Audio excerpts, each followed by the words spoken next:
Hello, and welcome to Green Tea with D-Man, episode 1.10, Antonio Salazar, The World Has Changed. Welcome back, everyone. Last episode was probably everyone's favorite, as we looked at the Second World War, and not only its impact on Portugal, but also Antonio Salazar's influence on the belligerent nations. As we discussed, tiny Portugal had punched above her weight for the first time in 3 centuries, but the prestige and accolades were short-lived. Salazar never had it easy at the helm of Portugal, and he never would. For this episode, we'll look to cover the major elections and internal politics between 1945 to 1959, which signaled a shift in that leftists worked more and more with the old-school Republicans. We will also take a look at the new economic order after the war, as Portugal sought to find her way into Europe, which sought security and economic growth by surrendering its sovereignty to ever more powerful capitalist interests, primarily those driven by the United States. Part of this effort by Salazar included the corporate state within Portugal, which he sought to foster in a bid to protect the Portuguese people while staving off foreign investment, which always comes with strings attached. Some would later claim that the corporatism instantiated in the 1950s is what set Portugal up for its economic success through the 1960s. Everything was a battle for Salazar, as he had to temper any major changes in order to appease not just the varying interest groups, but also his own concerns over economic liberalization, creating the opening for political liberalization. Much like Dr. Leo Marvin's book in the Bill Murray classic, What About Bob? Antonio Salazar was all about the baby steps in curing Portugal's woes. It was October 1945. And the inferno across the globe, known as the Second World War, had ended. Wartime shortages of goods and food had not yet lifted, but the world was pressing ahead to figure out the new world order. On a personal front for Salazar, this meant a new romance, one that had many, including his famed wardress Dona Maria, firmly convinced it would result in the end of Salazar's rejection of marriage. For his opponents, and those Portuguese who tired of his presence, it led to hope that finally, after seeing Portugal through the dark times of Republican upheaval and a global war, that Salazar was about to take a bow and depart from governing. The man who had hid himself away from the public since the failed anarchist communist assassination attempt in July 1937 was now out and about hosting dinner parties, shopping for clothes, and overall showing a side he had not shown in close to a decade. The man had long made it clear that a personal life involving marriage and family responsibilities was incompatible with public office, and his inner circle thought that this was the end of his reign, as surely his intimacy with Carolina Correa de Sá, a member of the exiled King Manuel's court in England, would result in marriage. However, this was not to be the case. Antonio Salazar had reigned for nearly 15 years, and due to the monumental shifts in the world and at home, he would stay on for the next 23 years. Salazar's love for the Estado Novo was greater than that of human intimacy, or at least greater than that of the institution of marriage. There were many upcoming challenges to Portugal that would require his undivided attention and energy if the centuries-old Portuguese patria was to have any chance at survival. First up was the legislative elections of November 18, 1945.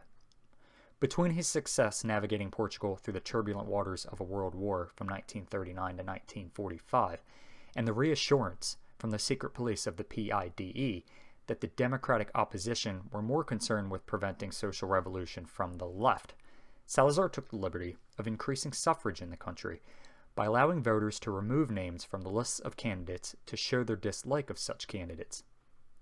In addition, new voters included all men over 21 years of age who were literate or paid 100 escudos of property tax, and all women over 21 who had completed secondary education, or if they were the head of their household and met the same literacy or taxation requirements as men. Salazar and the National Union were optimistic. The Minister of Interior, Julio Moniz, toured the country in 1945, appointing new civil governors and activating the National Union's membership connections. Salazar had reshuffled the cabinet, he had expanded the single-block 100-member National Assembly to 120 members, and even went as far as stating in August 1945 that Portuguese elections would be as free and fair as those in England. Energized by the winds of change in Western Europe and the perceived weakness of a post-war Estado Novo, the opposition mobilized and united.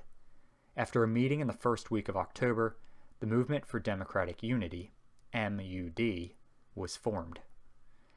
The MUD was led by the old elitists from the Republican era, mixed in with some of the senior socialists. Essentially, those opposing Salazar and the National Union were mostly holdovers from the First Republic who were just itching to get back into power. Why? Well, politics is funny like that. As the election date neared, the MUD demanded elections be postponed, and that they be allowed full access to voter lists and registration rolls. This essentially put the oppositionists on par with the government, and this just wasn't going to happen. Within weeks, the MUD was able to organize itself, including bringing on the Communist Party of Portugal, meaning that essentially all of those opposed to Salazar and the Estado Novo were now under one umbrella. After gaining over 50,000 signatures on a petition to delay the elections, the MUD sought recourse through the courts on October 26, 1945. Within 2 weeks, the PIDE had started to crack down, and on November 9th, the Supreme Court ruled it could not postpone elections. Feeling there was no way to guarantee the free and fair elections they so desperately wanted, the MUD decided to boycott the elections. It was a decision that was the genesis of a trend to last the next 2 decades. As a result of the 1945 boycott, the National Union swept all 120 seats in the Assembly. Salazar and the Estado Novo had survived, but it was an uncomfortable scare that shook him so much. He actually suffered physical effects from the matter. For months, he suffered from headaches, chronic insomnia, and depression. His eventual successor, Marcelo Caetano, wrote in his memoirs that Salazar was severely disappointed with the nation, and he just couldn't fathom how after he had single-handedly avoided the mistakes made by the democratic governments before him, that so many Portuguese were willing to run blindly off the cliff and towards the old chaotic and backwards ways of the First Republic. Like all political entities after elections occur, Salazar and the Inner Council had to undertake a post-mortem and find out what the heck went wrong. It didn't take long for Salazar to identify the primary issues that led to the near debacle in the 1945 election, laying blame mostly at the feet of the National Union. Over the next 2 decades, these same issues with the Estado Novo's political machinery would continue to cause sleepless nights for the old professor with each new election and political challenge. Salazar noted the shortcomings of the National Union, namely that it was made up entirely of political elites. Within itself existed ideological differences which led to weak cohesion and no room for expansion or effective communication to the populace. Its leadership, no surprise, proved ineffective in energizing members. Meanwhile, the government itself all but ignored the National Union except in moments of crisis, which also meant the party was void of systematic indoctrination. All of these identified issues, with some other factors, would lead to the National Union vaporizing and ceasing to exist after the Carnation Revolution. We will conduct our own post-mortem of Salazar and the Estado Novo in our final episode of this series, which will look at how and why the National Union vanished so easily, but for now let's move on. On the evenings of December 5th, 6th, and 7th, 1945, Salazar called meetings with his Council of Ministers. These were supposed to be open to dialogue by all of the ministers, but several held their tongue, afraid to speak openly. Others, such as Santos Costa, Julio Muniz, and Caballero de Ferreira, asked why the government and National Union had taken certain actions. However, the real and open criticism came from Salazar's eventual successor, Marcelo Caetano. Caetano had just come back from a thorough tour of the African colonies and decided not to hold back on what he saw wrong with the current state of affairs. After criticizing the way issues were handled in the past and present, he went on to attack some of the other ministers and their incompetency. Then he tore apart the National Union. From an outsider's view, it was exactly the type of open and constructive criticism necessary. Unfortunately, Salazar took it personally, and while he would learn to accept more criticism from his ministers by the time the 1960s rolled around, in 1945 he was still extremely sensitive to criticism. In fact, Franco Nogueira, one of the foreign ministers in the Estado Novo, wrote in his biography on Antonio Salazar that the day after receiving criticism from his ministers, Salazar couldn't sleep, and he spent all night rolling around before finally, at 5 a.m., telling himself, "They're just kids," before rolling over and finally going to sleep.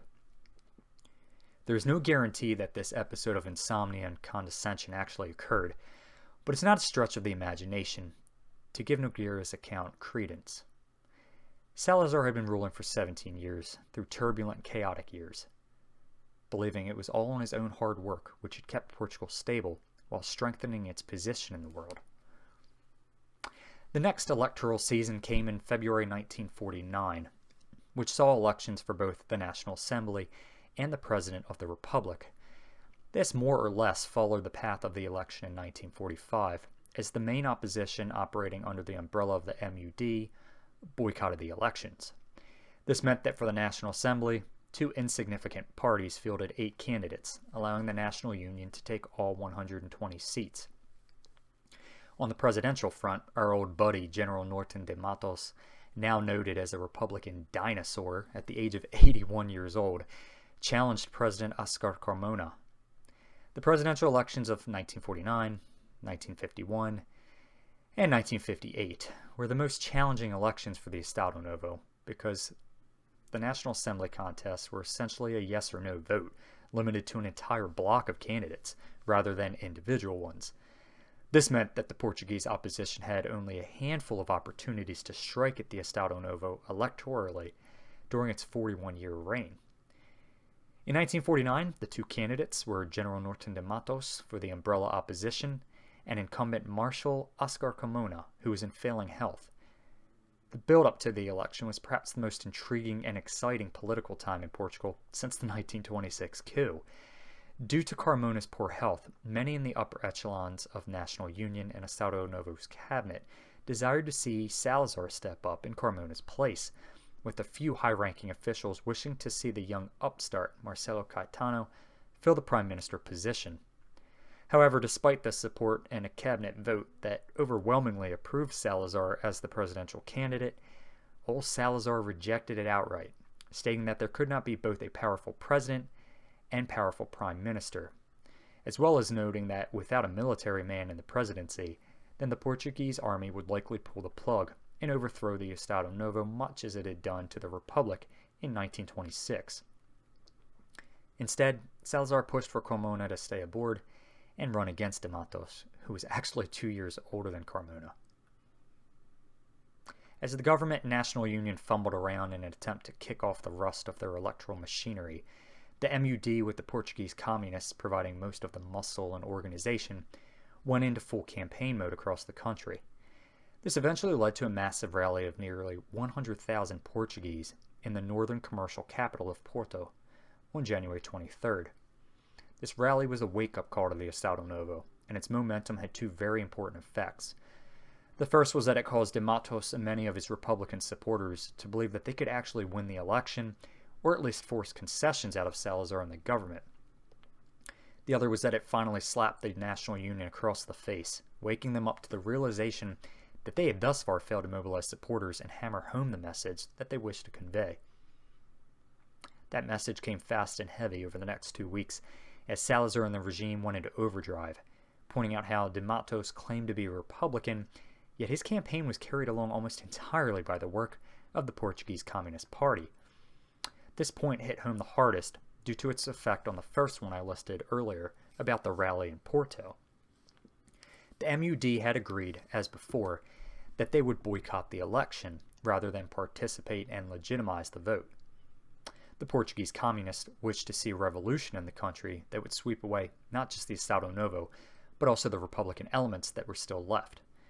This unholy alliance between the democratic elements and communist members caused enormous friction, that which was made even worse since the PIDE had informants all over the Republican organization that was backing de Matos. That created an opportunity for the government when the PIDE raided a meeting organized by the MUD, and the Portuguese communists had never shown up to it. This led to distrust between de Matos' camp and the Portuguese Communist Party, with some believing that the PCP had actually tipped off the government. Eventually, as the election day came, De Matos was forced to accept the demand of the PCP, and he withdrew from the election on February 10th, effectively ending the opposition's electoral campaign against the Estado Novo until the next round. While the Constitution granted the president 7-year terms, Salazar had to endure a new headache when President Carmona died in office 2 years later, on April 18, 1951.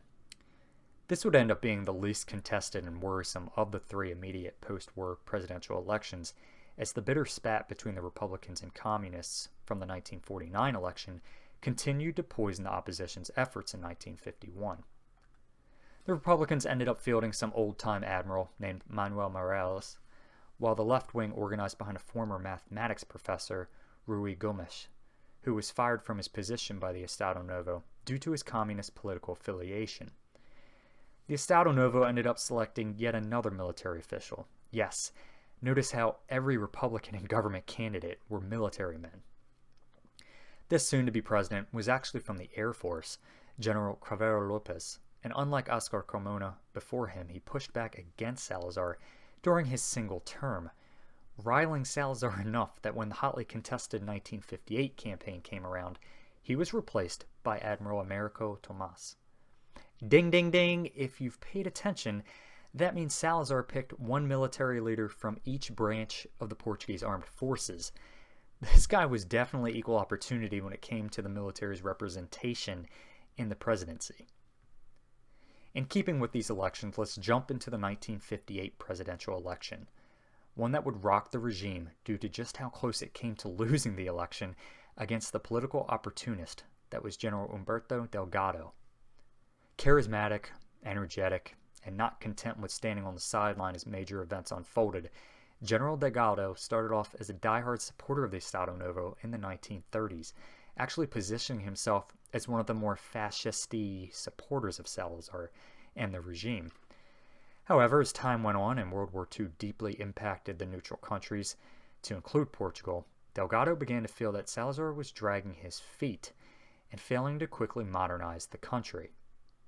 Stints abroad in the U.S. as the military attaché and his standing as the founder of civil aviation in Portugal, including the TAP Airlines, exposed Delgado to foreign influence as he saw how those in the West lived compared to the average Portuguese.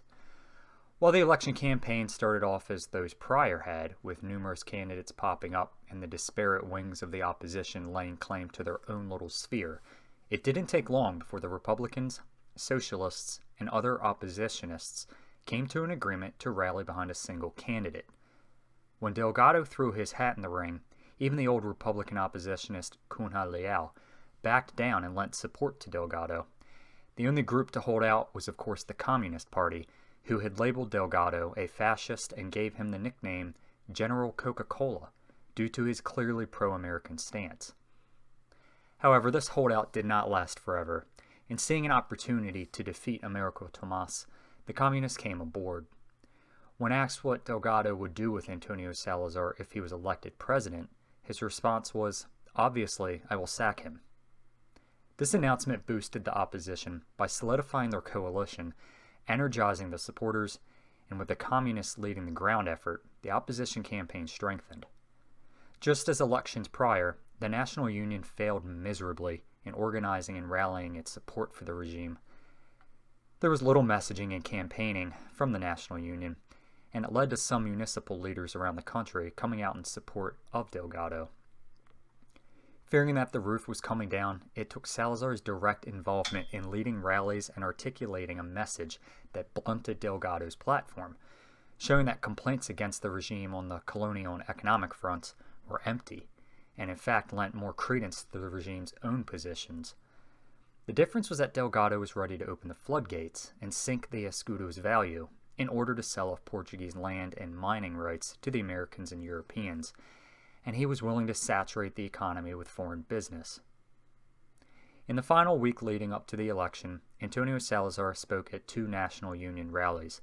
The first one, on May 31st, addressed municipal leaders. Salazar spoke, saying, I neither am nor do more than the others. I am merely the one whom unforeseeable circumstances appointed as the bearer of the flag of a movement for unity and national resurgence. Neither hero, nor sage, nor saint. Just another, who works as much as he can for his own country, in the post to which he was assigned, who is always at the disposal of those who entrusted it to him. Salazar reserved his harshest words regarding the election and its ultimate impact for the closing rally of Umberto Tomas's campaign on June 4th, saying, "I see the coming of times in which greater sacrifices than the vote will be demanded of all for the defense of the common good and of everyone's legitimate self-interest. There may come a time when one must be willing to fight, and hard, and happy will be those who have someone to rally them, to lead them, to show them the way, and to ensure, with his contribution, that victory is theirs. Nothing is certain unless we ourselves defend the principles from which everything emanates, on which everything rests, and are willing to fight for them." 4 days later, the election results were announced. 765,081 votes for Admiral Tomas, and 236,057 votes for General Delgado. Without a doubt, there was some level of fraud evident in the election. However, fraud exists in just about all elections, to include those that happen here in the United States. Whether in a democratic country or one that pretends to be, corruption is present everywhere and fraud happens. However, the level of fraud is the key question. As in, was there enough fraud in enough places to cause Donald Trump to lose to Joe Biden? Or specific to Portugal, in a nation with 1.3 million registered voters, did the National Union really stuff the ballot box enough for Tomas to win by 530,000 votes? In his book on resistance to Salazar's regime, author and social activist D.L. Raby states a few ways that the regime carried out fraud, led by the PIDE and Legionnaires. He also goes on to state, echoing General Delgado's complaints, that the regime actually swapped the total vote count for Delgado that was received for Tomas.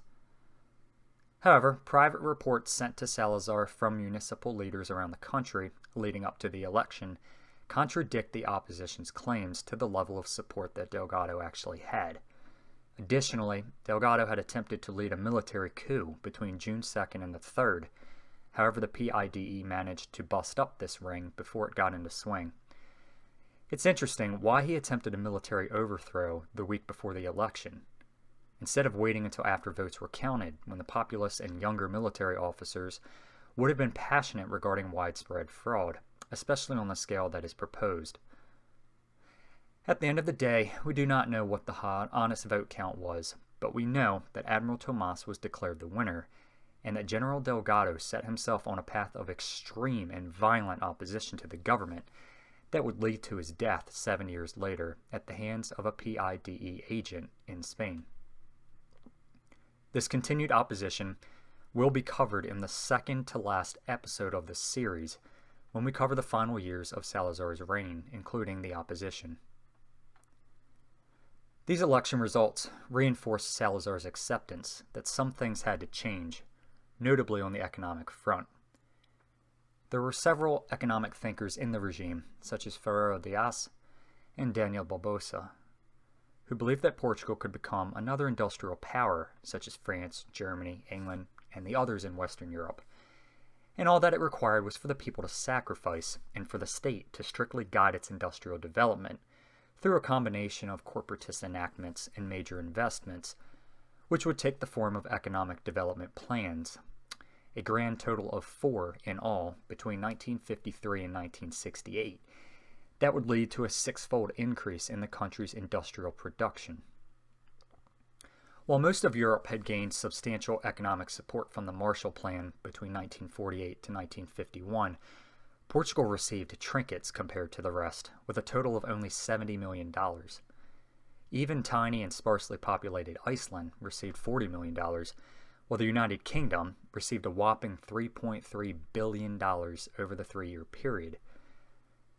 The first economic plan in Portugal was launched in 1953, and it lasted until 1958, with an infrastructural focus on the generation of electricity and a social focus on increasing adult literacy, since Portugal had among the lowest literacy rates in all of Europe.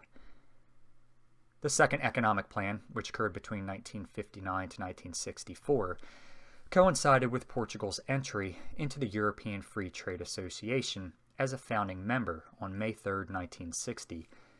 They were known as one of the Outer Seven, along with Austria, Denmark, Norway, Sweden, Switzerland, and the United Kingdom, and were named as such as a knock against the Inner Seven, who had founded the European Economic Community, and for varying reasons had largely been excluded from the EEC bloc. Domestically, next came the Interim Economic Plan from 1965 to 1967, which of course paved the way for the largest of all the economic plans, the Third Economic Plan. From 1968 until 1973, this final economic initiative under the Estado Novo was 14 times larger than the First Economic Plan. As mentioned at the beginning of this episode, Salazar had to balance competing interests along with his own concerns about moving too fast. Nowhere was this more evident a problem than in the Council of Ministers, specifically the Ministry of the Economy. This position found itself more of a revolving door whenever too much momentum was gained by one faction, the agrarians, or the other, the industrialists. In fact, this constant shuffle and breakdown in economic clarity led Santos Costa to write that appointing someone to the economic portfolio was the same as to cast one's own worst enemy into hell. Harsh words indeed. However, Santos Costa had a point, but he probably could have expanded on this to indicate how disruptive it proved to Portuguese development. It would be Salazar's inability to force major structural reforms within the all-powerful landowning elite that would be among the greatest disappointments of his regime, and that of Portuguese corporatism.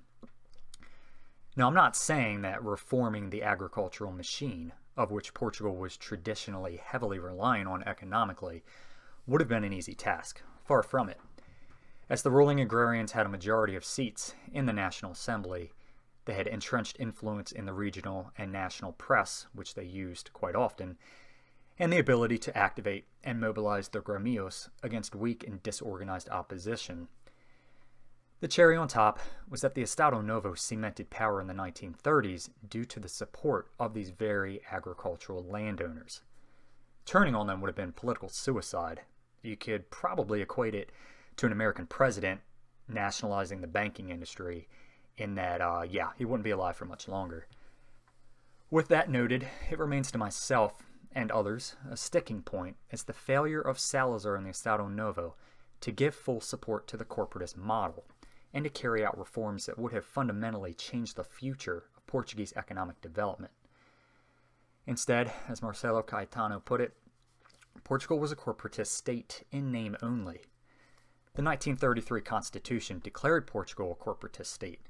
However, it constrained the corporatist instantiation from the get-go by making it secondary to the popularly elected and corrupt National Assembly. While it was likely intended and accepted to be a long-term project in building up the corporatist state in Portugal, the progress was extremely slow. In fact, it took until 1956, with the passing of the Basic Law of Corporations, for the creation of new corporations to really happen. Eventually, by 1974, there were 38 sections covering economic and social interests, with another 8 filling government roles such as judiciary, defense, etc. In the book Corporatism and Fascism, which is edited by historian Antonio Costa Pinto, the authors José Cardoso and Nuno Ferreira lay out how between 1935 to 1974, there were a total of 1,047 procurators who served in the corporatist chamber. Of these, only 183 were chosen to author the 533 official reports, which were submitted to the National Assembly and the Council of Ministers by the corporatist chamber. Cardoso and Ferreira break down these 533 reports into 6 general themes: economy and finance, political system and administration, colonies, education and culture, health and welfare, and lastly, corporatism, which through these 29 years managed to occupy just 5% of the total reports that were produced. This low number indicates how few reports were submitted that detailed the instantiation, the implementation, and then the growth of the corporatist model in Portugal. And with that, we will bring this episode to an end.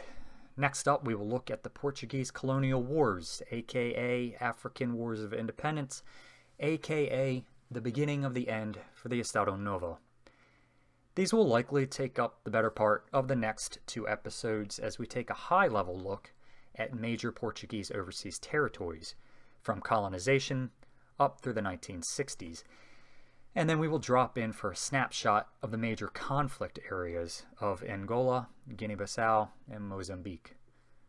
Additionally, we will look at the heartbreaking collapse of Goa, as it was easily overrun by the armed forces of India after 450 years as a Portuguese territory, and it convinced Salazar that the West had stabbed Portugal in the back regarding its overseas possessions.